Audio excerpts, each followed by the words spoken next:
श्री शिवाय नमस्तोभ्यम, हर हर महादेव। जैसा कि आप सबको पता है कि छत्तीसगढ़ राज्य के राजनांदगांव में पूज्य गुरुदेव द्वारा सावन से महापुराण कथा शुरू हो चुकी है, जो कि 2 अगस्त से लेकर 8 अगस्त तक चलने वाली कथा है, जिसका सीधा प्रसारण आप लोग आस्था चैनल और यूट्यूब के माध्यम से देख सकते हैं।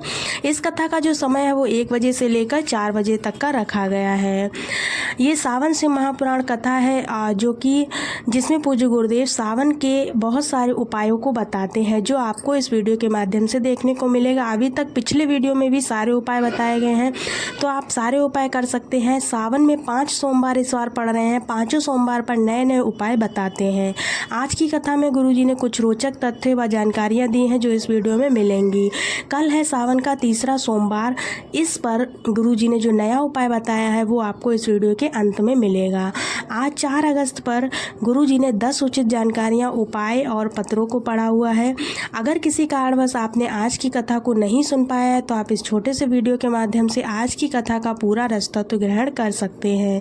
तो चलिए बढ़ते हैं आज की पहली जानकारी की तरफ। शुरू में जब गुरुजी आए तो उन्होंने कहा कि गुरुजी ने बताया कि 4 चीज़ें बताई जो सभी को अपने जीवन में धारण कर लेनी चाहिए। पहली क्या है? तो पहली चीज़ है मानव शरीर से अच्छा कार्य करे, सहायता करे दूसरों की। जो बच्चे जो नहीं पढ़ सकते हैं, जिनके घर में गरीबी है, उन बच्चों को शिक्षित करवाएं, गरीब की सहायता करें। जो हेल्पलेस हैं, हॉस्पिटल में दवाई का खर्चा नहीं दे सकते हैं, तो उनकी मदद करें। ये ज़रूर करना चाहिए जितनी भी आपके अंदर सामर्थ्य हो। दूसरी चीज़ बताई है, यदि मृत्यु लोक में यानी कि इस मृत्यु लोक में जन्म हुआ है आपका, तो प्रयास करें कि अपना कर्जा जो है वो चुकाकर स्वयं ही जाएं। लेकिन हमेशा ही एक कर्जा हमेशा रह जाता है। वह कर्जा कौन सा है? मरते टाइम भी वो रह जाता है, तो वो होता है प्रकृति का कर्जा। इस कर्जे को उतारने के लिए आपको अपने जीवन में अधिक से अधिक वृक्षों को लगाना चाहिए। तीसरी जो चीज़ बताई है वो बताई है अपने पूरे जीवन में एक कन्यादान ज़रूर करना चाहिए। अधिक कर सकते हैं तो अधिक करें, वरना एक कन्यादान तो ज़रूर ही करना चाहिए। चौथी चीज़ बताई है कि जो जन्म लिया है जिस व्यक्ति में, तो वो मरेगा तो है ही, तो उसको मरने से पहले शिव जी के मंदिर में, अब जब मृत्यु पास होती है तो ज़्यादा टाइम नहीं दे सकते मंदिर में, कोई बात नहीं, एक क्षण के लिए ही सेवा करें, एक क्षण के लिए मंदिर में सफाई करें। मंदिर में सफाई करके अगर मृत्यु प्राप्त होती है तो मोक्ष की प्राप्ति हो जाती है। बढ़ते हैं आज की दूसरी विशेष जानकारी की तरफ। पूज्य गुरुदेव ने आज सभी को हरियाली अमावस्या की बहुत बहुत शुभकामनाएं दी हैं।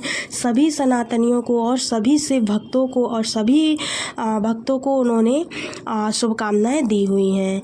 बढ़ते हैं आज की तीसरी विशेष जानकारी की तरफ। तीसरी जानकारी में एक पत्र पढ़ते हैं जो कि रोशनी ठाकुर जी पत्र लेकर आई हैं। उन्होंने लिखा है, मेरी शादी को 8 वर्ष हो गए हैं, संतान का सुख नहीं मिला है।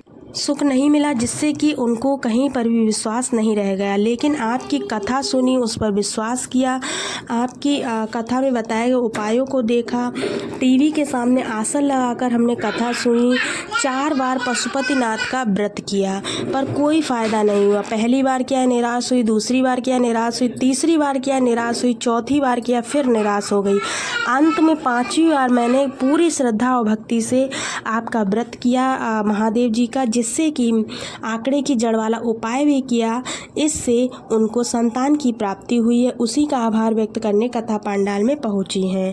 बढ़ते हैं आज की चौथी विशेष जानकारी की तरफ। इस पर पूज्य गुरुदेव ने कहा है कि सावन महीने में जो बेलपत्र शिवलिंग पर चढ़ाई जाती है, उस बेलपत्र को पाने का बहुत ही प्रबल फल मिलता है। बढ़ते हैं आज की 5वीं विशेष जानकारी की तरफ।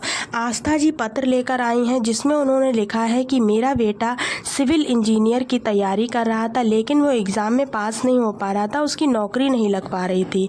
फिर उसको मैंने शिव पर जल चढ़ाने को कहा, जल चढ़ाता था।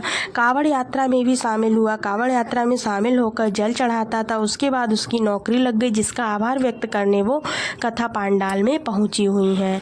बढ़ते हैं आज की कथा की 6वीं विशेष जानकारी की तरफ।